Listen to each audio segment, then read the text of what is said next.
When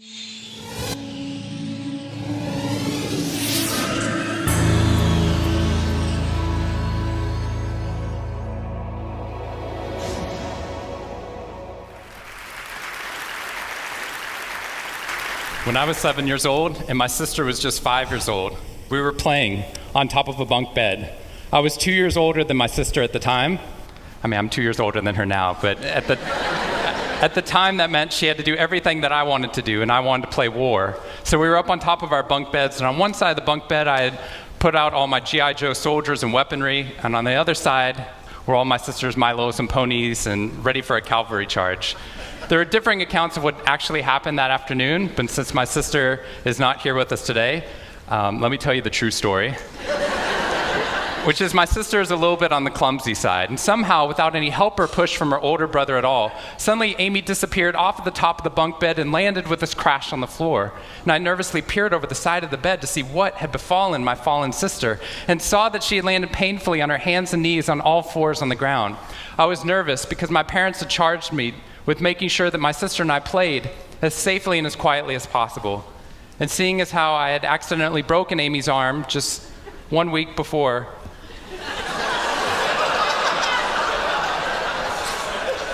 heroically pushing her out of the way of an oncoming imaginary sniper bullet,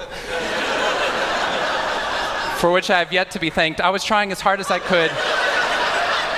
She didn't even see it coming. I was trying as hard as I could to be on my best behavior, and I saw my sister's face this wail of pain and suffering and surprise, threatening to erupt from her mouth and threatening to wake my parents from the long winter's nap for which they had settled.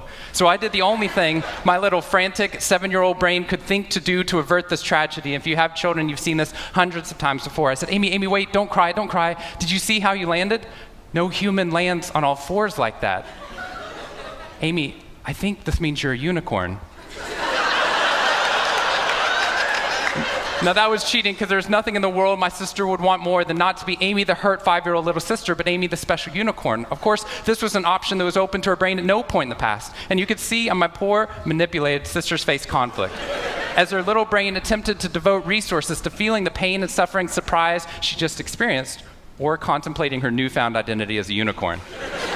And the latter won out. Instead of crying, instead of ceasing our play, instead of waking my parents with all the negative consequences that would have ensued for me, instead, a smile spread across her face, and she scrambled right back up onto the bunk bed with all the grace of a baby unicorn.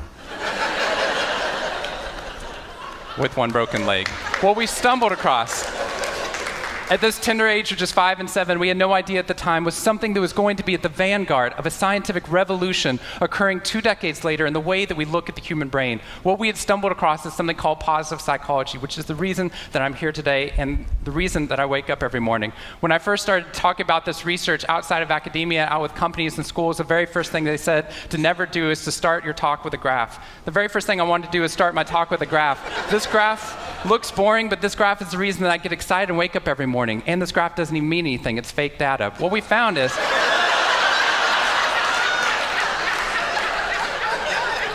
if I got this data back studying you here in the room, I would be thrilled, because there's very clearly a trend that's going on there, and that means that I can get published, which is all that really matters. The fact that there's one weird red dot that's up above the curve, there's one weird in the room, you know who you are, I saw you earlier. That's no problem. That's no problem, as most of you know, because I can just delete that dot. I can delete that dot because that's clearly a measurement error, and we know that's a measurement error because it's messing up my data. So one of the very first things that we teach people in economics and statistics and business and psychology courses is how, in a statistically valid way, do we eliminate the weirdos? How do we eliminate the outliers? So that we can find the line of best fit, which is fantastic if I'm trying to find out how many Advil the average person should be taking, too. But if I'm interested in potential, if I'm interested in your potential, or for happiness, or productivity, or energy, or creativity, what we're doing is we're creating the cult of the average with science. If I ask a question like, how fast can a child learn how to read in a classroom? Scientists change the answer to, how fast does the average child learn how to read in that classroom? And then we tailor the class right towards the average. Now, if you fall below the average on this curve, then psychologists get thrilled, because that means you're either depressed, or you have a disorder, or hopefully both. We're hoping for both, because our business model is if you come into a therapy session with one problem, we want to make sure you leave knowing you have 10. So you'll keep coming back over and over again. We'll go back into your childhood if necessary, but eventually what we want to do is to make you normal again. But normal is merely average. And what I posit, and what positive psychology posits, is that if we study what is merely average, we will remain merely average. Then instead of deleting those positive outliers, what I intentionally do is come into a population like this one and says, why? Why is it that some of you are so high above the curve in terms of your intellectual ability, athletic ability, musical ability, creativity, energy levels, your resiliency in the face of challenge, your sense of humor? Whatever it is, instead of deleting you, what I want to do is study you. Because maybe we can glean information, not just how to move people up to the average, but how we can move the entire average up at our companies and schools worldwide. The reason this graph is important to me is when I turn on the news, it seems like the majority of the information is not positive. In fact, it's negative. Most of it's about murder, corruption, diseases, natural disasters, and very quickly, my brain starts to think that's the accurate ratio of negative to positive in the world. What that's doing is creating something called the medical school syndrome, which if you know people who have been to medical school during the first year of medical training, as you read through a list of all the symptoms and diseases that could happen, suddenly you realize you have all of them. I have a brother-in-law named Bobo, which is a whole nother story. Bobo married Amy the unicorn. Bobo called me on the phone from Yale Medical School. And Bobo said, Shawn, I have leprosy. Which even at Yale is extraordinarily rare. But I had no idea how to console poor Bobo because he had just gotten over an entire week of menopause. See, what we're finding is it's not necessarily the reality that shapes us, but the lens through which your brain views the world that shapes your reality. And if we can change the lens, not only can we change your happiness, we can change every single educational and business outcome at the same time. When I applied to Harvard, I applied on a dare. I didn't expect to get in, and my family had no money for college. When I got a military scholarship 2 weeks later that allowed me to go, suddenly something that wasn't even a possibility became a reality. When I went there, I assumed everyone else would see it as a privilege as well, that they'd be excited to be there. Even if you're in a classroom full of people smarter than you, you'd be happy just to be in that classroom, which is what I felt. But what I found there is while some people experienced that, when I graduated after my 4 years and then spent the next 8 years living in the dorms with the students, Harvard asked me to. I wasn't that guy. But what happened? I was an officer of Harvard to counsel students through the difficult 4 years, and what I found in my research and my teaching is that these students, no matter how happy they were with their original success of getting into the school, 2 weeks later their brains were focused not on the privilege of being there, nor on their philosophy or their physics. Their brain was focused on the competition, the workload, the hassles, the stresses, the complaints. When I first went in there, I walked into the freshman dining hall, which is where my friends from Waco, Texas, which is where I grew up, I know some of you have heard of it. When they come to visit me, they look around, they say, this freshman dining hall looks like something out of Hogwarts from the movie Harry Potter, which it does. This is Hogwarts from the movie Harry Potter, and that's Harvard. And when they see this, they say, Shawn, why do you waste your time studying happiness at Harvard? Seriously, what does a Harvard student possibly have to be unhappy about? Embedded within that question is the key to understanding the science of happiness. Because what that question assumes is that our external world is predictive of our happiness levels. When in reality, if I know everything about your external world, I can only predict 10% of your long-term happiness. 90% of your long-term happiness is predicted not by the external world, but by the way your brain processes the world. And if we change it, if we change our formula for happiness and success, what we can do is change the way that we can then affect reality. What we found is that only 25% of job successes are predicted by IQ. 75% of job successes are predicted by your optimism levels, your social support, and your ability to see stress as a challenge instead of as a threat. I talked to a boarding school up in New England, probably the most prestigious boarding school, and they said, we already know that. So every year, instead of just teaching our students, we also have a wellness week, and we're so excited. Monday night, we have the world's leading expert coming in to speak about adolescent depression. Tuesday night is school violence and bullying. Wednesday night's eating disorders. Thursday night is illicit drug use. And Friday night, we're trying to decide between risky sex or happiness. I said that's most people's Friday nights.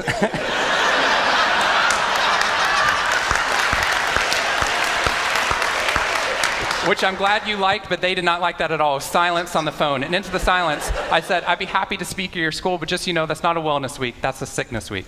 What you've done is you've outlined all the negative things that can happen, but not talked about the positive. The absence of disease is not health. Here's how we get to health. We need to reverse the formula for happiness and success. In the past 3 years, I've traveled to 45 different countries, working with schools and companies in the midst of an economic downturn. And what I found is that most companies and schools follow a formula for success, which is this: if I work harder, I'll be more successful. And if I'm more successful, then I'll be happier. That undergirds most of our parenting styles, our managing styles, the way that we motivate our behavior. And the problem is, it's scientifically broken and backwards for two reasons. First, every time your brain has a success, You just changed the goalpost of what success looked like. You got good grades, now you have to get better grades. You got into a good school, now you have to get a better school. You got a good job, now you have to get a better job. You hit your sales target, we're going to change your sales target. And if happiness is on the opposite side of success, your brain never gets there. What we've done is we've pushed happiness over the cognitive horizon as a society. And that's because we think we have to be successful, then we'll be happier. But the real problem is our brains work in the opposite order. If you can raise somebody's level of positivity in the present, then their brain experiences what we now call a happiness advantage, which is your brain at positive performs significantly better than it does at negative, neutral, or stressed. Your intelligence rises, your creativity rises, your energy levels rise. In fact, what we found is that every single business outcome improves. Your brain at positive is 31% more productive than your brain at negative, neutral, or stressed. You're 37% better at sales. Doctors are 19% faster, more accurate at coming up with the correct diagnosis when positive instead of negative, neutral, or stressed, which means we can reverse the formula. If we can find a way of becoming positive in the present, then our brains work even more successfully as we're able to work harder, faster, and more intelligently. What we need to be able to do is to reverse this formula so we can start to see what our brains are actually capable of. Because dopamine, which floods into your system when you're positive, has two functions. Not only does it make you happier, it turns on all the learning centers in your brain, allowing you to adapt to the world in a different way. We've found that there are ways that you can train your brain to be able to become more positive. In just a 2-minute span of time, done for 21 days in a row, we can actually rewire your brain, allowing your brain to actually work more optimistically and more successfully. We've done these things in research now in every single company that I've worked with, getting them to write down 3 new things that they're grateful for 21 days in a row, 3 new things each day. And at the end of that, their brain starts to retain a pattern of scanning the world not for the negative, but for the positive first. Journaling about one positive experience you've had over the past 24 hours allows your brain to relive it. Exercise teaches your brain that your behavior matters. We find that meditation allows your brain to get over the cultural ADHD that we've been creating by trying to do multiple tasks at once, and allows our brains to focus on the task at hand. And finally, random acts of kindness or conscious acts of kindness. We get people, when they open up their inbox, to write one positive email praising or thanking somebody in their social support network. And by doing these activities and by training your brain, just like we train our bodies, what we found is we can reverse the formula for happiness and success, and in doing so, not only create ripples of positivity, but create a real revolution. Thank you very much.